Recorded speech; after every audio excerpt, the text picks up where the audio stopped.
Hello friends, how are you all. आशा करते हैं कि आप सभी बहुत अच्छे होंगे।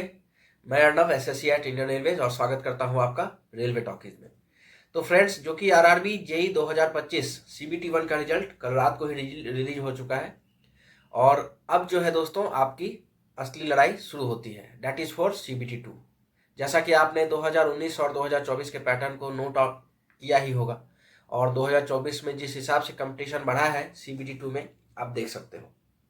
तो फ्रेंड्स, इस वीडियो में खास करके हम लोग दो मुद्दों पे बात करेंगे। The first one is that आपका सीबीटी 2 कब तक हो सकता है, the most probable date for the CBT 2, and the next is the final ultimate strategy to crack CBT 2। आप मैक्सिमाइज कैसे कर सकते हो अपने चांस ऑफ सिलेक्शन को इन सीबीटी 2, क्योंकि दोस्तों सीबीटी 2 में नॉर्मली ऐसा नहीं है कि बस नॉन टेक है या बस टेक है, दोनों मिले हुए हैं और दोनों को आपको बैलेंस करके चलना पड़ेगा और कहीं ना कहीं नॉन टेक सेक्शन को आपको हल्के में नहीं लेना है इसमें।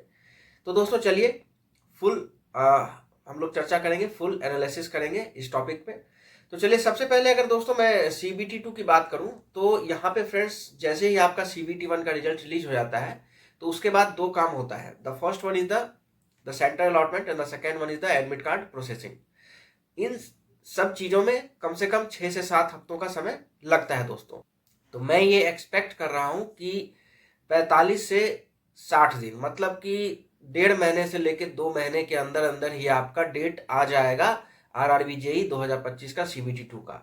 तो उसका ये भी रीजन है कि देखिए 21 तारीख को आपका एनटीपीसी यूजी का एग्जाम खत्म हो रहा है, दैट इज 21 जून।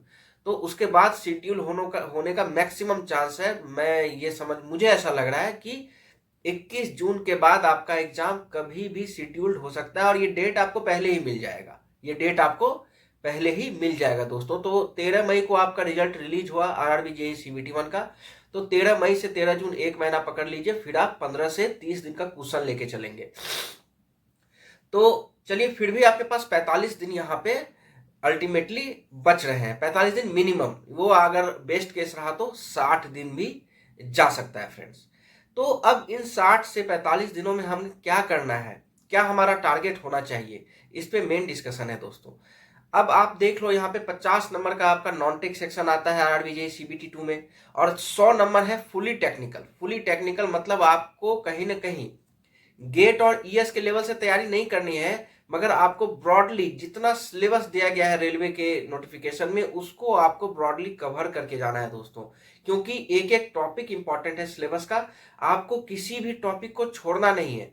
ऐसा हो सकता है कि आपके डिप्लोमा और बीटेक में कुछ सब्जेक्ट्स आपके ऐसे होंगे जो बहुत अच्छे हैं, कुछ सब्जेक्ट्स पे आपका कमांड बिल्कुल नहीं है, मगर फिर भी आपको उसका एक प्रीलिमिनरी नोट्स तैयार करके या पढ़ के जाना है दोस्तों। जिनके पास खुद का नोट्स है वो उसको रेफर कीजिए, कोई दिक्कत नहीं है, मगर किसी और के नोट्स से पढ़ने की कोशिश मत कीजिए। उनका अलग तरीका है लिखने का, उन्होंने क्या समझ के लिखा है उसको अगर आप कॉपी डाउन करेंगे अभी पढ़ेंगे तो आपको मेमोराइज नहीं होगा। इससे बढ़िया है किसी भी स्टैंडर्ड पब्लिकेशन की, जैसे कि मेडी जी है, एस एकेडमी है। तो ये टेक्निकल के लिए मैं बोल रहा हूँ, टेक्निकल के लिए आप इनके हैंडबुक को रेफर करें, जिसका कि लिंक मैंने डिस्क्रिप्शन में भी दिया हुआ है। इससे आपकी स्ट्रैटेजिक तैयारी हो पाएगी और इनका जो थ्योरेटिकल और न्यूमेरिकल पार्ट दिया हुआ रहता है, आपको न्यूमेरिकल पूरा नहीं करना है, उसमें हल्का फुल्का फॉर्मूला देखना है, मगर थ्योरेटिकल आपको अच्छे से करना है। वो बहुत ही ऑथेंटिक रहता है दोस्तों, उसमें गलतियां एकदम नहीं, जीरो के बराबर रहती हैं। और किसी पब्लिकेशन का अगर आप लेंगे दोस्तों तो हो सकता है वो पब्लिकेशन नया हो और उसका जो है टेक्निकल में गलतियां मिलती हैं, ऐसा देखा गया है। तो आप रिनॉल्ड पब्लिकेशन का ही टेक्निकल के लिए लीजिए।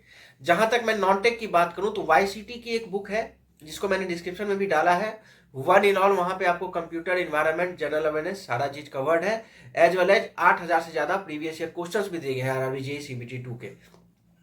तो इससे क्या होगा कि आपका जो है ऑल शिफ्ट जितने प्रीवियस है वो प्रैक्टिस हो जाएगा, प्लस मॉडल क्वेश्चंस भी है वो भी प्रैक्टिस हो जाएगा। तो आपका नॉन टेक वहां से मजबूत हो जाता है, क्योंकि दोस्तों नॉन टेक में जो है आपको 50 मार्क्स में 20 मार्क्स तो आपको मान लीजिए बोनस है, क्योंकि कंप्यूटर और इन्वायरमेंट एकदम टू दी टॉपिक क्वेश्चंस आते हैं, कोई घुमा फिरा के क्वेश्चन नहीं आता है।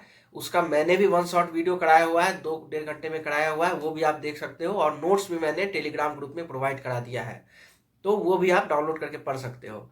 ये एकदम बोनस मार्क्स है, इस 20 नंबर को आपको बिल्कुल नहीं छोड़ना है। बाकी बचे 30 मार्क्स, 30 मार्क्स में 15 मार्क्स आपके आ रहे हैं साइंस से। साइंस में ओनली फिजिक्स केमिस्ट्री। तो फिजिक्स और केमिस्ट्री एक बार आप सीबीटी 1 के लिए पढ़ चुके हो, फिर आपको पढ़ना है, ठीक है। तो मैं ये एक्सपेक्ट करूंगा कि सीबीटी 1 में आपने एनसीईआरटी का जो मैंने बताया था 6 to 12 का अरिहंत का समरी बुक, वही आपने रेफर किया होगा। अगर उसको आपने रेफर किया है, अगर आपके पास है, वेल एंड गुड, उसी को फिर से पढ़िए। और सीबीटी 2 में भी वैसा ही क्वेश्चन आता है साइंस का, फिजिक्स केमिस्ट्री। तो फिजिक्स केमिस्ट्री भी आपका 15 नंबर बोनस पकड़ के चलो। तो 35 नंबर दोस्तों आपको एकदम कंठस्थ करके जाना है। 35 नंबर में कोई भी आप गलती ना करें, कोई भी ढिलाई ना बरते दोस्तों। मैं आपको अभी से वार्न कर रहा हूं एक तरह से, क्योंकि अगर इस 35 नंबर को छोड़ोगे तो बहुत दिक्कत आ जाएगी। क्यों, मैं आगे आप समझाता हूं आपको। देखो 50 में 35 फिक्स करो, उसके बाद 15 नंबर जो जनरल अवेयरनेस का है वो कोई भी फिक्स नहीं कर सकता। कितना भी पढ़ लो, कितना भी करंट अफेयर्स रट लो, कितना भी हिस्ट्री सिविक्स पढ़ लो, नहीं पूरा नंबर आता है दोस्तों, ठीक है। तो वहां पे एक स्ट्रेटजी काम आती है, दैट इज कि आप मनोहर पांडे की पतली वाली बुक है, मैंने सीबीटी 1 के लिए भी रेफर किया था आपको, उसी से पॉलिटी पढ़िए। पॉलिटी पढ़िए, मॉडर्न एंड क्लासिकल हिस्ट्री पढ़िए। मतलब कि मॉडर्न हिस्ट्री और जो डांस, जो फेस्टिवल्स, वैसा जो क्लासिकल हिस्ट्री होता है वो वाला पढ़ लीजिए। तो ये हो गया और पॉलिटी हो गया। और इधर से आप करंट अफेयर्स स्पीडी का कर लीजिए, वन लाइनर, जो आपका लेटेस्ट बुक निकलेगा अभी।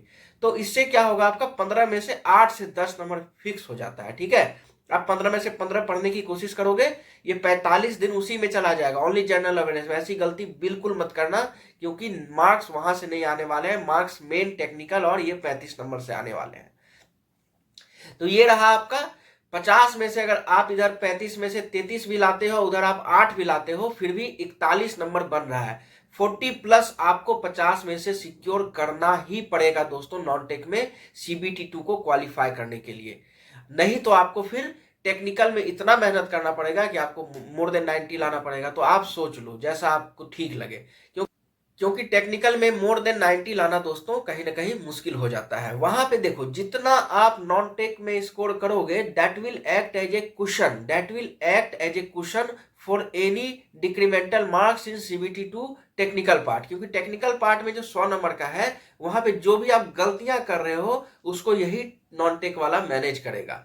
क्योंकि देखो, पिछली बार की अगर मैं कट ऑफ की बात करूं, मैं ऑफिशियल फिगर्स ही आपको बताता हूं, मैं भी रॉ स्कोर की बात नहीं कर रहा हूं, मैं बात कर रहा हूं नॉर्मलाइज्ड की। क्योंकि रॉ स्कोर जो आप लाओगे 150 में लाओगे, ठीक है। उसमें से आपका जैसे रॉ स्कोर आपका आया 105, फिर आपका प्रो रेटेड स्कोर निकलेगा। मतलब जितने क्वेश्चन डिलीट हुए आपके शिफ्ट में, जितने क्वेश्चन गलत थे, उसको प्रो रेटेड करके 105 से हो सकता है वो 107 हो जाए। अब 107 का नॉर्मलाइजेशन होगा 100 के ऊपर। 150 में आपने 107 लाया, तो 100 के ऊपर उसका नॉर्मलाइजेशन होगा। मान लो वो आपका, मान रहा हूं 72 नंबर आ गया 100 में।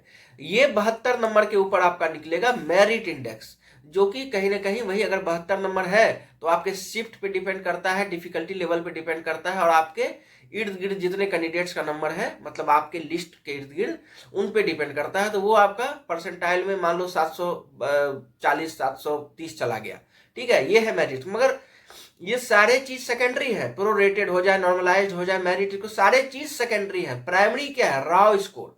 आपको रॉ स्कोर 150 में कितना टारगेट करना है। तो पिछले बार के हिसाब से देखो, कोलकाता जोन की बात करूं तो सीबीटी 2 में मिनिमम 78.67 गया था 100 में, और 84.15 गया था ये 100 में। चंडीगढ़ में 70 के लगभग एवरेज था। इलाहाबाद में 62 गया था मिनिमम, 85 गया था मैक्सिमम। अजमेर में 62 मिनिमम, 83 मैक्सिमम। पटना में 80 के लगभग ऑन एन एवरेज था।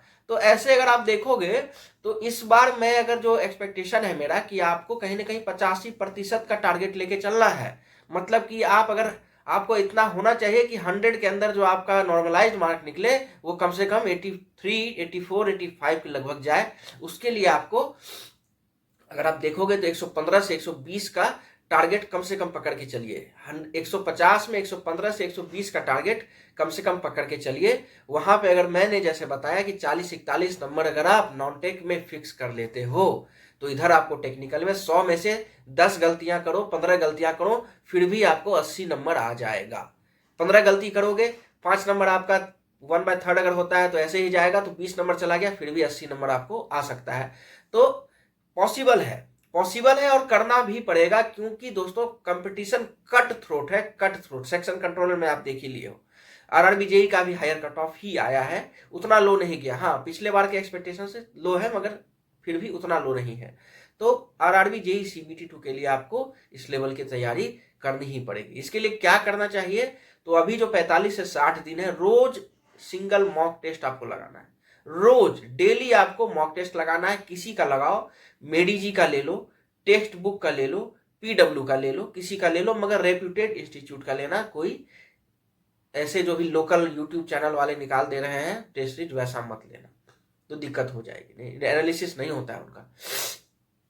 तो वहां पे आप रेप्यूटेड इंस्टीट्यूट का टेस्ट सीरीज रोज लगाइए और प्रीवियस ईयर क्वेश्चंस पे कमांड कीजिए। और जो भी आपने पढ़ा है दोस्तों, जो सोर्स आपने शुरू से रखा आज पिछले 6 महीने से, उसी सोर्स को रखिए। सोर्स चेंज मत करो, सोर्स को बढ़ाओ मत, कम सोर्स रखिए, ज्यादा फोकस कीजिए, बार बार एक ही चीज को पढ़िए। कम सोर्स, ज्यादा फोकस, सोर्स को मत बढ़ाइए और ज्यादा टीचर्स के पास भी मत भटकिए। मतलब इसका क्लास लेने लास्ट 30 दिन में क्रैक हो जाएगा, मास्टर स्ट्रैटेजी है, मतलब होता है ना कि क्रैश कोर्स जिसको कहते हैं, क्रैश कोर्स करवा देंगे, वैसा मत कीजिए। आप सेल्फ स्टडी पे भरोसा करके, और हाँ, जो अच्छे इंस्टीट्यूट है उनका आप गाइडेंस लीजिए।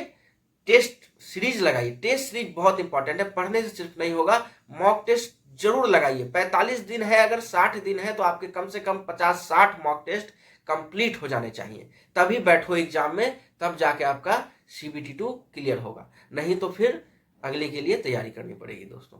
तो चलिए अगला वीडियो में जोन वाइज जो फुल एनालिसिस करके, और अगर आपको ब्रांच वाइज भी चाहिए होगा कि मान लीजिए कि क्या हॉट टॉपिक्स रहे हैं सीबीटी 2 के, आप कमेंट कीजिए, मैं अगला वीडियो उस पर लाऊंगा। तब तक के लिए धन्यवाद, फिर किसी नेक्स्ट वीडियो में मिलेंगे आपके साथ दोस्तों।